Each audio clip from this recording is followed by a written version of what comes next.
Pagkatapos gupitin ng tela, magsukat ng 1.5 na lapad ng bias. Pagkatapos gumipit ng bias na piping, tapos pasadahan yung ibaba ng may marka.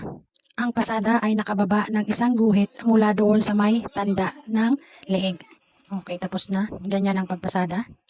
Pagkatapos ay gupitin doon mismo sa may tanda. Okay, so pinapakita ko dyan ay wrong side ng body. Kunin ang piping at ikabit mula sa wrong side. Ang pakain ng tahi ay 1/4 lang. Pagkatapos may kabit ng piping sa wrong side, ay i-flat na yung pinagtahian ng piping. Pagkatapos ay i-fold ang piping at ipailalim doon sa seam allowance at i-fold uli ng isa pa. Pagkatapos ay pwede nang tahiin ang naka-double fold na piping. Pwede mo itong lagyan ng aspile, paikot, para hindi ka mahirapan at tiyakin na pare-pareho ang lapad ng piping.